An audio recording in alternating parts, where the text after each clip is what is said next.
Hi everyone, Mata here. Today we'll be making Abacha. Yes, the legendary Abacha.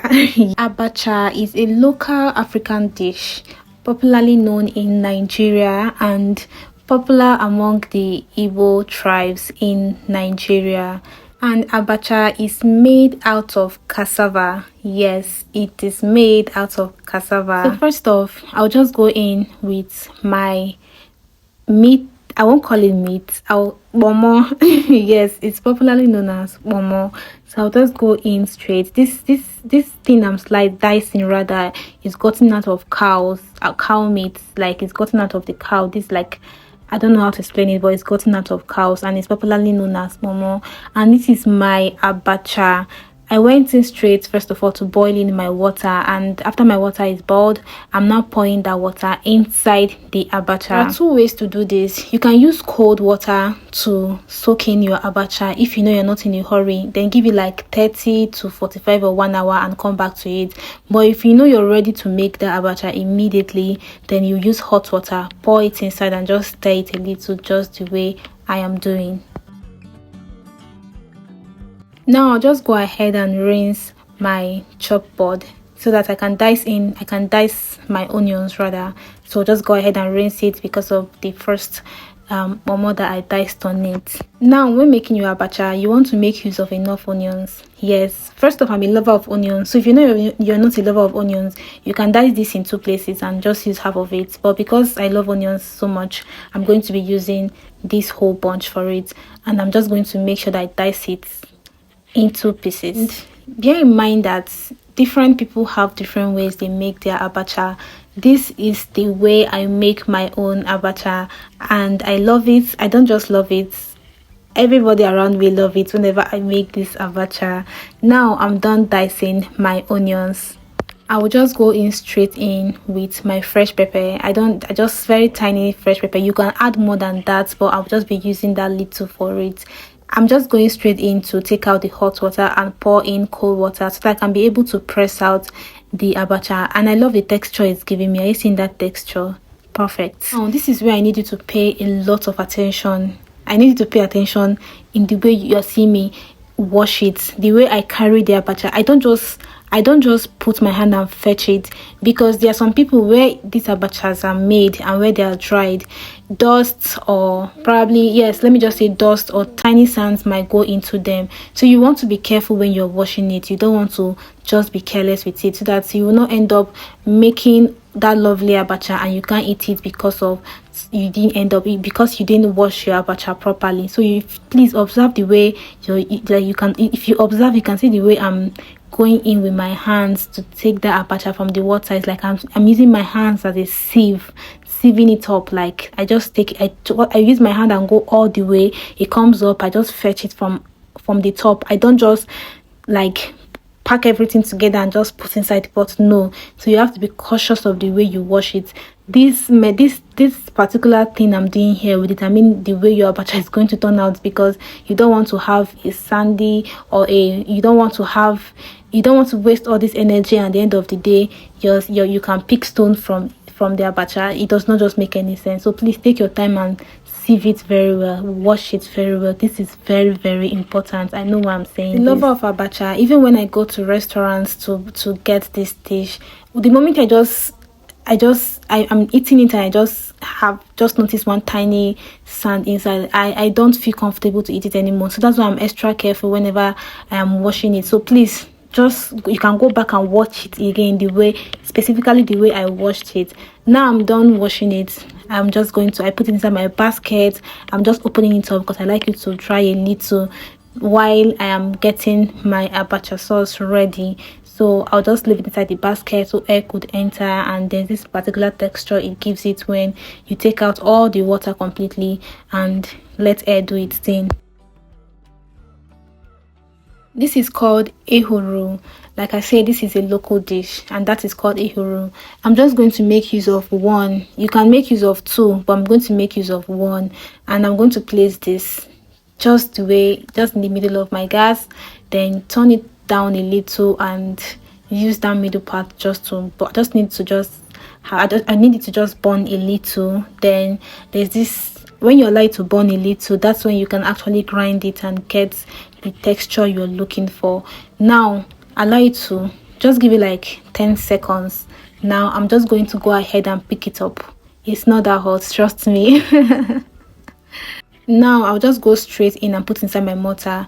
This me, I'm done blending it. You can see the texture, how it's looking. I know, right? You're wondering what the hell is this. So this is called Ehuru, and I'm done blending it. And this is my potash. Not everybody makes use of potash. Like I said, this is my own special method. Some people make use of this, some people don't make use of this rather. So I'm going to make use of that small one. You can use more than that depending on the quantity of the abacha you're making. So I'm going to make use of that small one. Now I blend it in with my Ehuru inside my small mortar, and this is me. I put water inside after blending the two together. I'm just going to extract the water. Just extract the water. You don't need too much water because it's abacha. Once the water is too much, you're going to spoil everything. Just very tiny bit of water. You can see the way that water is small. That water size is perfect. So this is my potash and my Ehuru inside that. Now this is my crayfish. I've already blended it already. My crayfish, and I'm going to be using this crayfish for the abacha sauce as well. Please, and now I'm going to go in with this is my Maggi, and I'm going to be using no Maggi, and it comes in twos inside. I'm going to be making use of 3.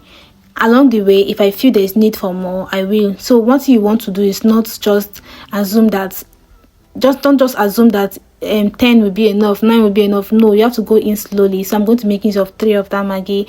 Then when I test it at the end of the day, if there's need for more, I'll just go in with 1 extra. Now this is my pot, and then this is me putting in my red oil called palm oil. So I'm going to go straight in with my palm oil. Please, when you're putting your palm oil, you want to be extra careful. You don't just want to pour the whole oil, so that you will not have your abacha swimming inside the palm oil. Trust me, you don't want that. I don't even like too much oil, so I'm always being extra careful whenever I'm making my dishes. Instead of it to be too much, I prefer it to be moderate. You get, especially when it comes to salt, Maggi, oil, I don't like it to be in excess. Now I'm just going to melt it and make sure that it fries a little. Then I'll check the quantity and see if there's need to add more. If there is no need, I will just move forward from this. So I looked at my abacha again and noticed that I had to add a little bit of palm oil. Like I said, you don't have to assume at first and wait and pour all the oil. Even if you're an expert, you have to be careful. You have to be checking the oil in between so that it will not be too much, but at the same time, let it not be too small. So you have to just be gauging it and making sure that you get the right quantity for this. After letting my oil to sit for like 60 seconds, I just went in straight with my onion and fresh pepper, my diced onion and fresh pepper. I'm not going to allow this to stay for long, but I'm just going to allow it to fry a little. Don't forget, for some people, even me sometimes, it's not every time I use the fire method for this or the hot pots method for this. You can use your mortar to get your abacha locally made. So I'm just using this method because I use this is the method I use most of the times. Now this is just me trying to just stir and fry my onions. I'll just go ahead and add my smoked fish. I just want this smoked fish to just fry a little. Not like it's fried already, but I just want the red oil to just go in. You get, there's this special taste it gives to it that I cannot explain. When you practice it, you understand better. I'm just going to fry this smoked fish a little. It's not going to be too long. Then I'll be taking it out. Just give it like, let's say 60 seconds, and that will be it. Now this is my ogiri. Ogiri used to come in the paper method, but now these days they make it like this. So I'll be going in with my ogiri, and I'm just going to melt it inside my red oil. Like I said, we just gave that fish few seconds, and I'm taking it out now so that I can just move straight ahead with my remaining sauce, and let's get it done.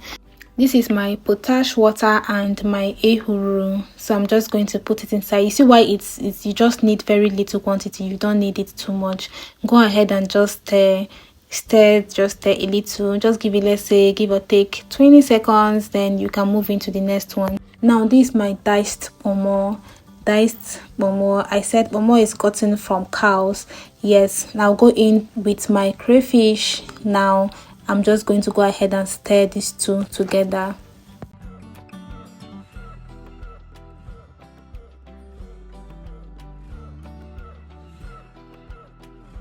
I'll just go ahead and put my Ukpaka. This is called Ukpaka. Like I said, this is an African dish, so this is called Ukpaka, and I'm going to just go straight in and put my Maggi. I'm only using 3 cubes of Maggi for now, and I'll just go straight ahead and add little salt. Please, when you're adding the salt, make sure it's little. You can, when you are done, you can always go back and add little more. Just make sure you don't go and over add.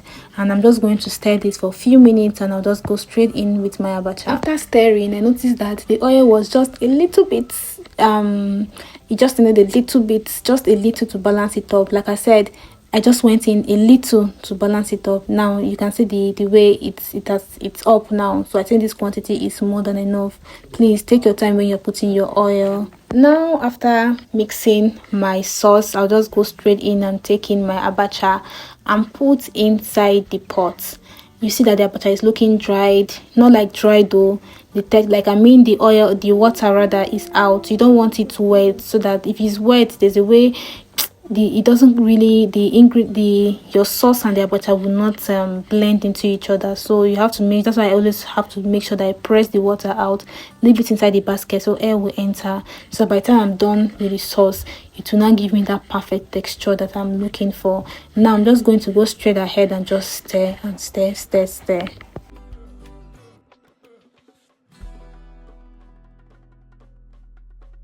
So I tested this a little and discovered that I needed to add a little bit of Maggi. So I just went and added 1 cube of Maggi, just 1 cube. And after that, I added very little salt, and that is enough. So I'm just going to go ahead and just stir. And basically that is it for abacha. That is it, guys. If you have any question, please drop it on the comment section. I'm going to respond to everybody. Just let me know what the question is, and I'm going to clarify you on whatever question you have. So guys, if you've not subscribed to my channel, please subscribe, like, share, comment, and turn on post notification to get notified for my beautiful upcoming tutorials and videos, so that you don't miss out on them. This abacha is a very beautiful African dish, and I think you should try it out. Try it out and let me know what you think in the comment section. Now just go ahead and place my smoked fish on my abacha, and as usual, you know I'm a lover of onion. I'll just go in and put just very few pieces of diced onions on it. And please, for those who like to use the garden egg leaves, please feel free to do that. I'm not a big fan of it, that's why I did not use it in this video, just in case. I did not use it because I am not a big fan of it. This is the best way I love and I enjoy it. Let me know if you'll be trying this in the comment section, and for those who have tried it, let me know what you think about it. Bye.